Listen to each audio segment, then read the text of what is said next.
In 1993, the city of Portland expanded the Oregon Convention Center urban renewal area northward along Martin Luther King Jr. Boulevard and Alberta Street. Urban renewal funding has helped revitalize these corridors through grants and loans to businesses, streetscape improvements, and redevelopment projects like Vanport Square and the Beach Street office building.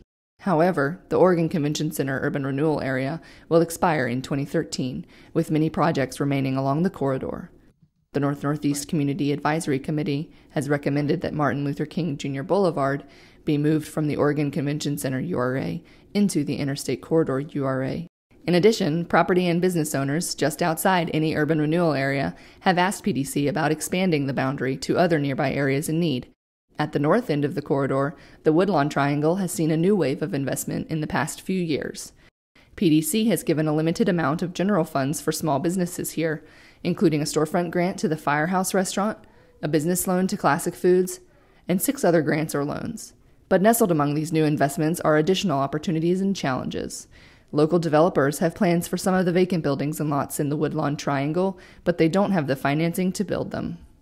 Northeast Killingsworth Street, between 14th and 17th Avenues, was once the hub of the Vernon neighborhood. However, today, most of the buildings here remain vacant or in disrepair. Several property owners have approached PDC about expanding the urban renewal area here.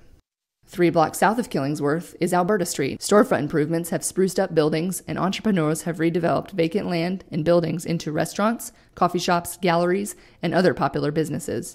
But the successes along Alberta are only one side of the story. The character of new development along Alberta has not always matched the demographics of the neighborhood, and some longtime residents feel left out of the picture. Additionally, there are still quite a few vacant buildings along the street. Expanding urban renewal along Alberta speaks to a neighborhood desire to have more equitable opportunities. Starting at Martin Luther King Jr. Boulevard, the expansion area fills gaps and extends the urban renewal area east to Northeast 31st Avenue. Just like Alberta Street, some properties along the Martin Luther King Jr. Boulevard corridor were left out of an urban renewal area. Gaps remain, and properties here do not have the same access to funds for business loans, storefront grants, and redevelopment funds as other areas just across the street. The expansion area here fills those gaps and also extends westward along Knott Street. When the city of Portland adopted the Interstate Corridor urban renewal area in 2000, areas north of Lombard Street were included, while areas south were not. As a result, businesses and property owners on the south side of Lombard can't access TIF funds for grants and loans for building improvements, business expansion, and redevelopment. The Community Advisory Committee has repeatedly heard from business owners and residents that there is demand for these products. In addition to business development, the surrounding neighborhoods have also been hoping for streetscape improvements to make Lombard safer and more pleasant for pedestrians. It's one of the key recommendations of the St. John's Lombard Neighborhood Plan. Urban renewal is often a good way to help pay for infrastructure projects like this, but it's not possible when only half of the street is eligible. West of Lombard is St. John's. Originally a separate city until 1915, St. John's retains its small-town feel with an eclectic collection of businesses. Demand for PDC's grants and loans has been very strong in St. John's, but urban renewal is not available here, so PDC can only channel a small amount of general funds and federal funds when they are available. Many opportunities remain, from empty storefronts to vacant lots.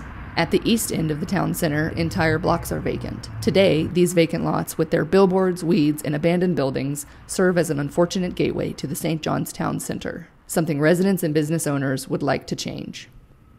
During the Community Advisory Committee process, Portland Public Schools asked that the nearby Roosevelt High School be added to the expansion area. Urban renewal could help fund potential safety improvements and other public uses of this facility.